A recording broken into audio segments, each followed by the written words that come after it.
इसका मतलब खतरा बीजेपी को है।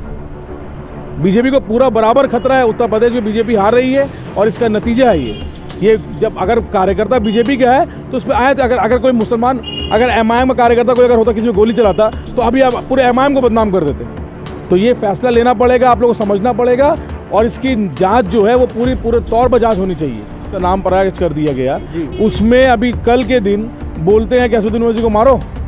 कल हुआ, उस पर कोई एक्शन नहीं लेते।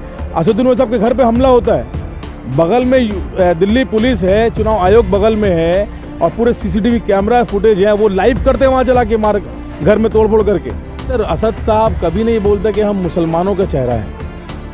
माना तो वही जाता है ना सर मानने तो असद साहब को बीजेपी की बी टीम भी बोलते हैं, तो क्या हम मान लें इस बात को? तो सर मानने की आवाम के बीच में जो बात है वो नहीं। आप बताइए, आप नहीं मानते कि असदुद्दीन ओवैसी मुसलमानों का चेहरा है, मुसलमानों को रिप्रेजेंट करते हैं? सर असद साहब ने कभी नहीं कहा कि मैं मुसलमानों का चेहरा हूँ। एआईएमआईएम के मुखिया और हैदराबाद के सांसद बैरिस्टर असदुद्दीन ओवैसी पर आज उत्तर प्रदेश पर जानलेवा हमला हुआ है। आपको बता दें कि आज असदुद्दीन ओवैसी यूपी के मेरठ गए हुए थे और मेरठ के बाद वो चुनावी प्रचार के बाद वापस दिल्ली की ओर जा रहे थे कि रास्ते में डासना के पास उनके कार पर कातलाना हमला हुआ, कई राउंड फायरिंग भी हुई और एक लोग इसमें गिरफ्तार भी किया गया। इस पर ज़्यादा विस्तार से बात करने के लिए मेरे साथ है पश्चिम बंगाल के एमआईएम के नेता इमरान सोलंकी। हम खुद उनसे हम बात करेंगे। इमरान साहब, आपकी पार्टी के मुखिया, आपकी पार्टी के चीफ पर कातलाना हमला हुआ है, जानलेवा हमला हुआ है, इस पूरे घटनाक्रम को किस तरह देखते हैं? सर देखिए, बात ऐसी है कि ये जो हमला हुआ है इसमें एक बहुत अच्छी बात ये है कि हमारे सदर बैरिस्टर असदुद्दीन ओवैसी साहब को कोई नुकसान नहीं हुआ है। अब ये हमला देखना पड़ेगा। जो खबर आ रही है, अभी जो 5 सदस्यों की जो कमेटी बनी है और जो एक जो अरेस्ट हुआ है, जो इसमें जो है उनका नाम सचिन हिंदू है और वो बीजेपी का कार्यकर्ता है। ये खबर स्पष्ट हो गई है। 2 लोगों में जो एक अरेस्ट हुआ है उसका नाम सचिन हिंदू है, वो बीजेपी कार्यकर्ता है। बीजेपी का जो एमएलसी है वो ये बदलापुर नोएडा का है रहने वाला, और बीजेपी का जो एमएलसी है श्रीचंद शर्मा, उसके साथ काफ़ी सारी तस्वीरें हैं इसकी, और साथ ही साथ जो महेश शर्मा जो सांसद है बीजेपी के, उनके साथ काफ़ी सारी तस्वीरें हैं इनकी। तो जो लोग, ये बहुत बड़ी बात है कि जो लोग ये इल्ज़ाम लगाते हैं असदुद्दीन ओवैसी साहब के ऊपर, ये उनके मुंह पर तमाचा है कि असदुद्दीन ओवैसी बीजेपी की बी टीम है। अब मुझे लगता है कि अब लोग समझेंगे और लोगों को अब समझना भी चाहिए कि बीजेपी वाले हमला करवाया असदुद्दीन ओवैसी साहब के ऊपर, तो इसका मतलब खतरा बीजेपी को है। बीजेपी को पूरा बराबर खतरा है। उत्तर प्रदेश में बीजेपी हार रही है और इसका नतीजा है ये जब अगर कार्यकर्ता बीजेपी का है तो उस पर आए, अगर कोई मुसलमान, अगर एमआईएम का कार्यकर्ता कोई अगर होता, किसी में गोली चलाता, तो अभी आप पूरे एमआईएम को बदनाम कर देते। तो ये फैसला लेना पड़ेगा, आप लोगों को समझना पड़ेगा और इसकी जांच जो है वो पूरे तौर पर जांच होनी चाहिए कि जो हमला हुआ है उस पर जो अरेस्ट हुआ है, उस पर जो अपराधी है उस पर सख्त कार्रवाई हो।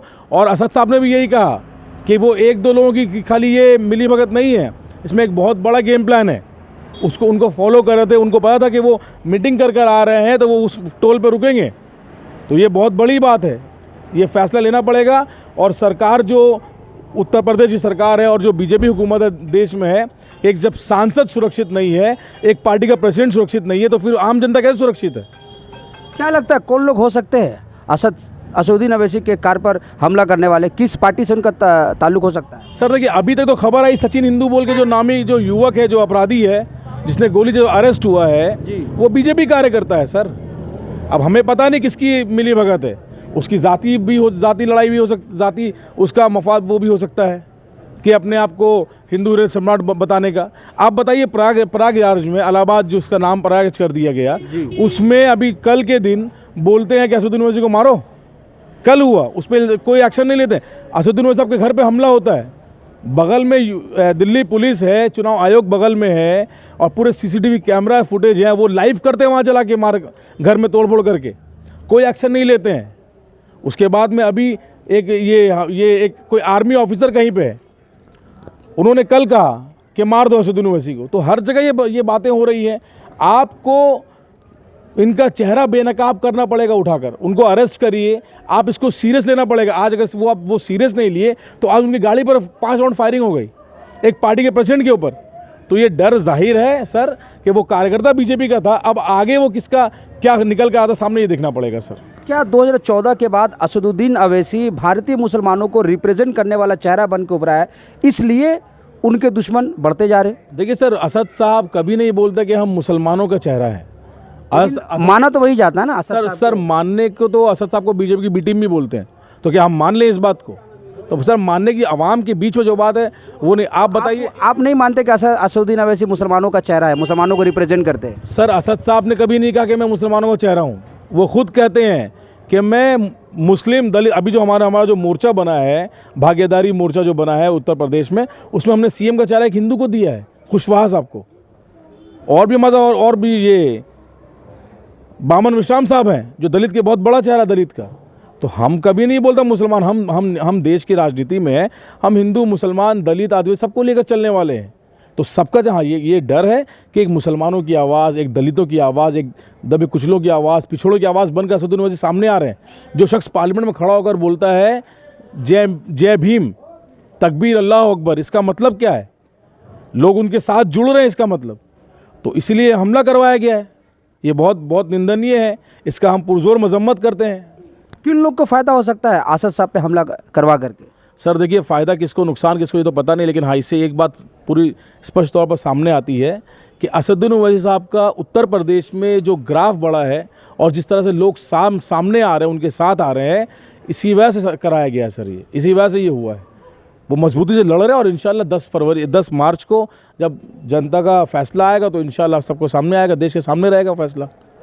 ये भी हमें सुनने में आया कि पूरे देश भर में MIM की जो शाखाएं हैं, उसके जो लोग हैं, जो कार्यकर्ता, आप लोग सब कल सड़कों पे उतरेंगे और इसके खिलाफ विरोध जताएंगे? सर बिल्कुल उतरना चाहिए हम लोगों को। जब अखिलेश यादव 5 मिनट के लिए हाउस अरेस्ट होते हैं तो सारे समाजवादी वाले रोड में निकल जाते हैं।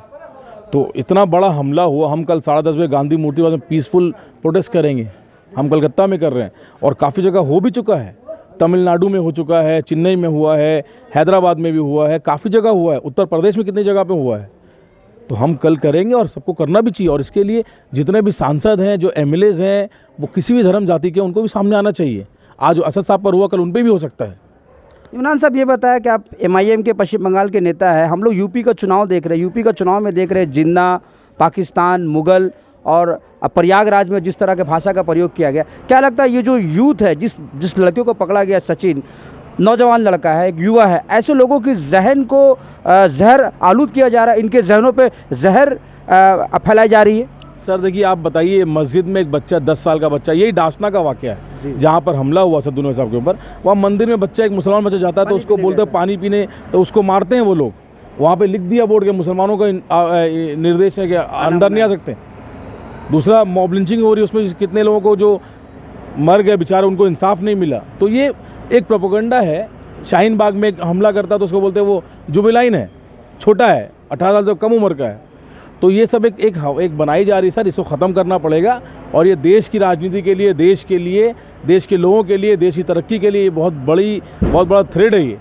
युवाओं के चेहरे में जो उनके दिमाग में जो जहर फैलाया जा रहा है, मेरा सवाल उस पर था कि जहर जो फैला, इस जहर का मुकाबला कैसे होगा? सर देखिए, जहर का मुकाबला करने के लिए आपकी सरकारें जो है ना, जो राज्य सरकार है, जो केंद्र सरकार है, ये उन लोगों को एक्शन लेना पड़ेगा और इंसाफ कराना पड़ेगा। जिस पर भी जुल्म हो, जालिम कोई भी हो, उसके खिलाफ एक्शन लेना चाहिए, ज़रूरी है। जिस तरह भी एक किताब आई है बाइज़्ज़त बरी, कितने मुसलमान नौजवानों को UAPA में उसमें डालकर जेलों में डाल दिया, 16 साल, 22 साल, 25 साल निकलते हैं, उसके ऊपर किताब आई है। तो हम चाहते हैं कि ये मासूमों को जेल में डाल रहे हैं। जितने मासूम हैं सब मुसलमान हैं जो जेल से निकल के आ रहे हैं, बाइज़्ज़त बरी होकर आ रहे हैं। और जो लोग इस तरह की हरकत कर रहे हैं वो कहीं नहीं जा रहे हैं। तो ये ख़त्म करना अगर है तो आपको इंसाफ करना पड़ेगा। जिस दिन आप इंसाफ करेंगे, जो भी जुल्म करता है उसके साथ उसको सज़ा मिलनी चाहिए, कड़ी से कड़ी। तो अगर आप एक को सज़ा देंगे तो 1 लाख लोगों को तक ये मैसेज जाएगा, वो रुकेंगे इस चीज़ से।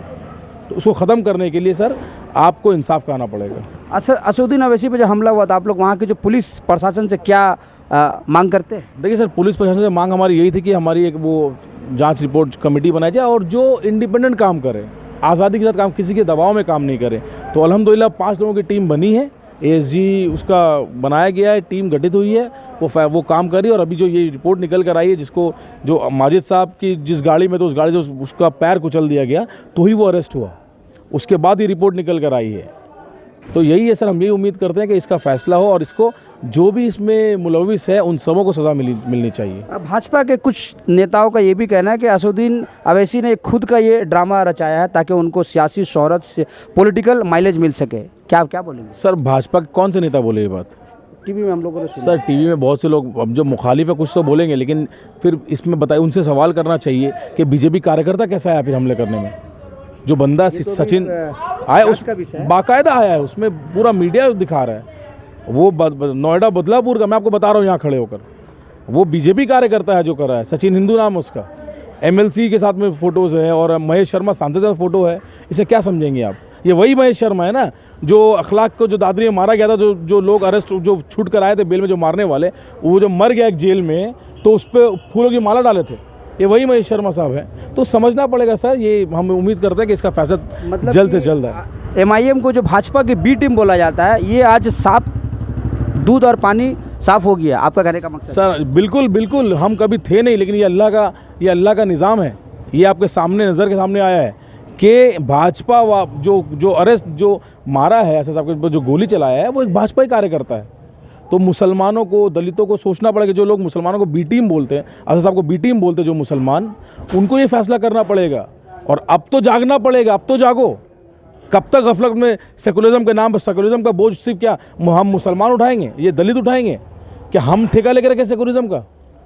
इन लोगों को भी बोलना पड़ेगा, इन लोगों को भी आगे आना पड़ेगा। और मैं दुआ करता हूँ कि अब इंशाल्लाह सब लोग आगे बढ़ेंगे, काफ़ी लोग साथ में आएंगे इंशाल्लाह। बहुत बहुत शुक्रिया। ये थे एमआईएम के नेता इमरान सोलंकी, जिन्होंने आज असदुद्दीन अवैसी पर कातलाना हमले को लेकर अपनी बेबाक बातें रखी। उन्होंने साफ तौर पे कहा कि भाजपा और एमआईएम का दूर दूर से कोई भी रिश्ता नहीं है और जो बी टीम कहते हैं वो बिल्कुल गलत है और ये घटना खुद इस बात की खंडित करता है। बने रहे हमारे साथ और देखते रहे हालात बंगाल न्यूज़ टैग इंडिया।